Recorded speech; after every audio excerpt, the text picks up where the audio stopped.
Hey everybody, Charlie902 here, and welcome to a special vehicle review of the Tumbril Nova. Now, why is it special? Well, that's because I am a 20-year veteran tanker for the United States Army, and I'm also a tank master gunner for the last 10 years. Now, what's a tank master gunner? That makes me a M1 Abrams series tank expert as far as the United States Army is concerned. So let's go over my thoughts on the Tumbril Nova tank right after the intro. Stay tuned.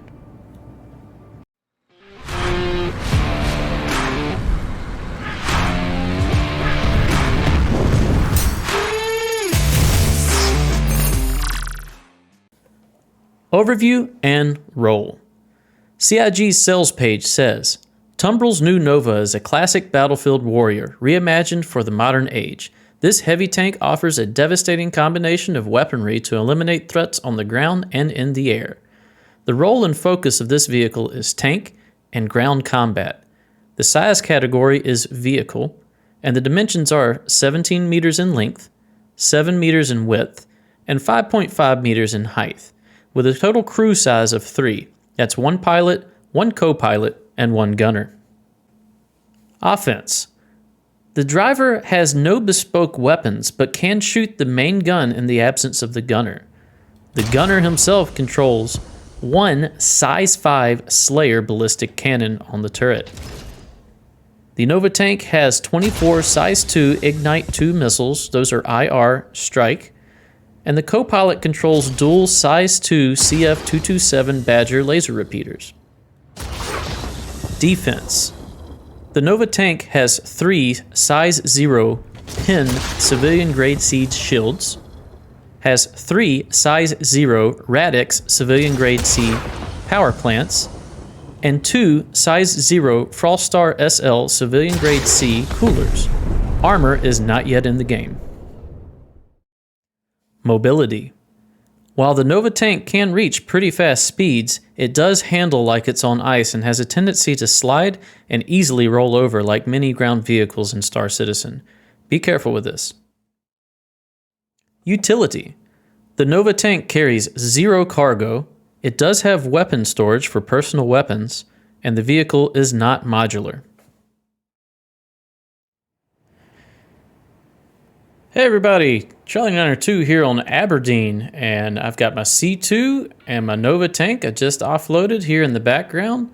And let's go ahead and take a look through a Master Gunner's eyes at the Nova tank. Tumbril Nova tank. Let's check it out. Alright, so when you first come upon the Nova tank, you'll remark how short and stubby the main gun is, and that's because it's in a stowage mode. We'll power it up once we get in there, and you'll see the gun will extend. Now, this is to make it easier to load and offload onto other vehicles, such as this C2 that's in the background here. The other thing I think that they got right is the angle of the front slope, and I love that the tracks extend past the front slope here to allow for, theoretically better climbing angles. It definitely looks imposing, and if I had to say what it does look like, it kind of reminds me of the designs of the Alien universe. I think if there was a tank in the Alien universe, this would definitely be it. So as we come around the side here, the other thing you'll notice, and let me go ahead and get up close here and come into third-person view here. Oh, and let me zoom out some. Is look how massive this vehicle is. It is an absolute chungus. Huge. Too big, I would say, but I'll touch on that later. Let's go ahead and back into the first person. Let's go ahead and continue to look at it. I love the camo, the jungle camo that it has on it. I wish it came default with the tan, but I do like this as well. All right, so looking around here, we've got a massive turret up top, and the front sloping allows decent gun depression with that turret. And we'll talk a little bit about that more once we hop in. We can actually move it around. Large treads, very heavily armored on the side. At least it appears to be heavily armored on the sides. Very wide stance, which is good. You can see the back of the rocket, or excuse me, the missile pods up there. The Tumbril branding, and then there's a ramp in the back. and the other side is the same. It looks to be, looks like smoke grenade launchers up here. And it says exhaust right here. So we got exhaust on the right-hand side. Is it on the left as well? Let's go look. Exhaust on both sides. Now, I'm going to knock it for that, and I'll tell you why here in a little bit. All right, so there's a ramp for entry. And pay no attention to the grass in my vehicle. It is just clipping through the floor here. Let's turn on my light here. Maybe a little too bright. So you can see we have a power plant and shield generator and cooler here. All right, you can open those up, take a look at them. Those are vehicle size. They're also on the other side here. All right, as we continue on, you'll notice a weapons rack here. Some computery looking stuff. And what looks to be a storage container, but I think it's just aesthetics. I don't think it's anything. So something cool here is, look right here. See this windscreen?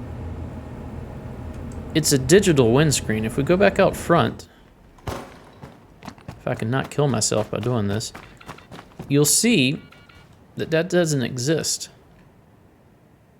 Right? So I love that. They give you kind of a, it's almost like the Prowler or the Talon from Asperia. How you get that that virtual cockpit. That's a nice touch. I like that. And then over here on the right is the seat for the turret, which isn't actually a physical turret that you sit in. It's a remote turret. As you see, there's no turret basket here or anything like that. We're simply in the hull of the ship with a remote turret on the top. You have a co-pilot and a pilot's chair. And then here's another shield generator and another power plant. So let's go ahead and close that rear door. I'm gonna hop into the pilot seat real quick just so I can turn it on. All right, there we go, we're on. You'll see how the lighting has changed in here. It's a little brighter, a little easier to see. Let's go ahead and close these up.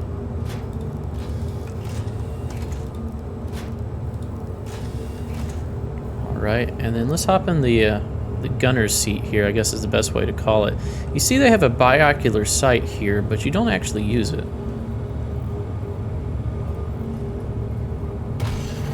Well, you kind of do. You simulate that you're using it. All right, let's go ahead and enter remote turret.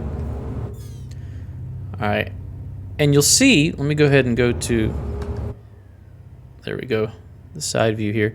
You'll see that the gun is extended here. Listen to that thing. Amazing. Let me zoom out a little more. You can hear the loading there. And let's fire one more time. Zoom out even further. And let's get some cinematic camera going on here. And let's look at the size of the blast envelope here. Pretty good from a tanker's point of view. This is a size 5 ballistic cannon. It's called the Slayer. And one from this angle. And then let's get one from the back here so we can kind of see over the shoulder here. And very good design on the sound design and the visuals there of that main gun. Now, if I can go back, let's enter the remote turret again.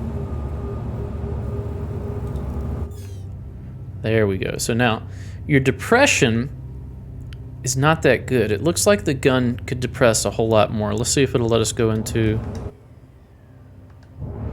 Yeah, it won't let us show you while I'm trying to depress this. But you look down, it doesn't go that far down. And then when we go up, we go to about, I would say about, what, 25 degrees we're showing there. It says -20 for depression, but if you look at the reticle, it looks more like a -10. If even that, I would prefer a little bit better. We got 40 rounds of ammunition, which is right on the money for main battle tanks. That's not too different than the Abrams main battle tank. I'm not going to go into details on that. I'll only use vague references for that. No way to really zoom, which I wish there was for that. Sounds a little different inside, as it should. All in all, nice job on the main gun here. Alright, let's hop out the turret.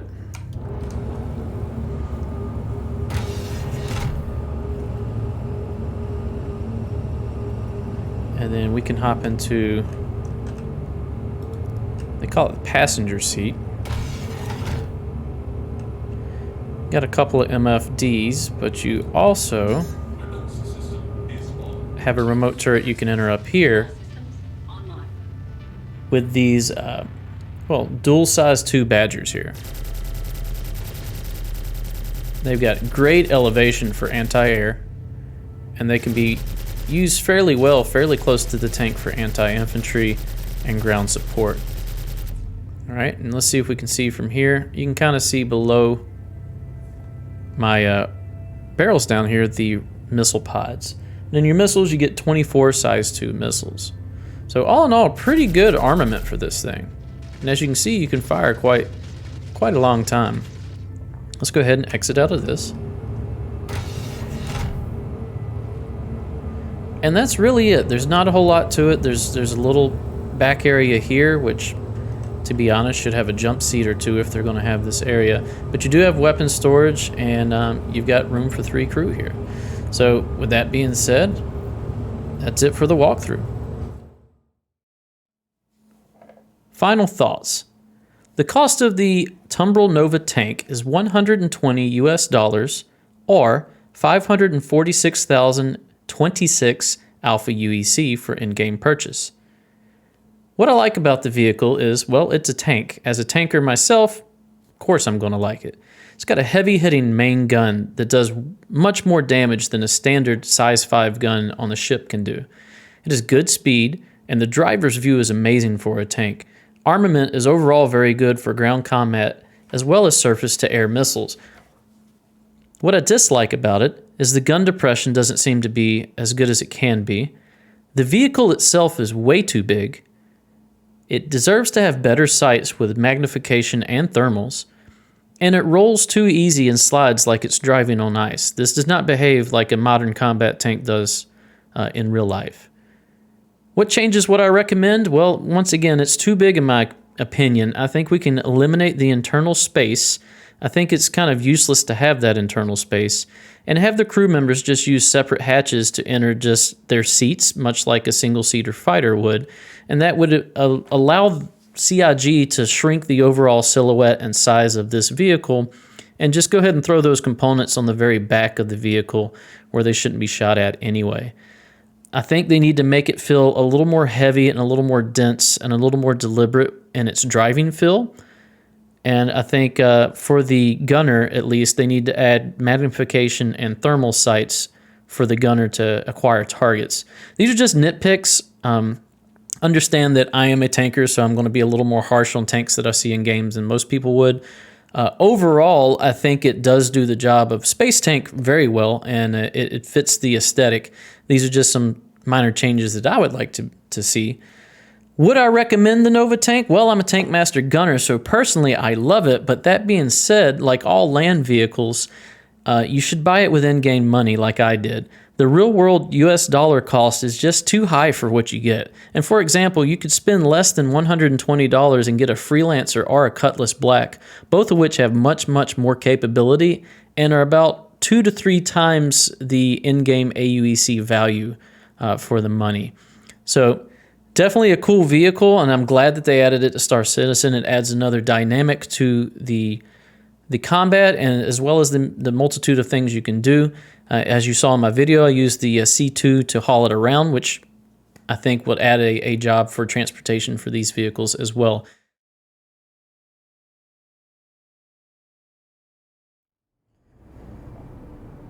Thanks for watching my review on the Tumbril Nova tank, and also listening to the ramblings of a old tanker when talking about this sci-fi super space tank. Thanks for watching. If you enjoy my content, please consider a like, a comment, and a subscribe. Stay tuned for the next ship review. We'll see you then. Bye-bye.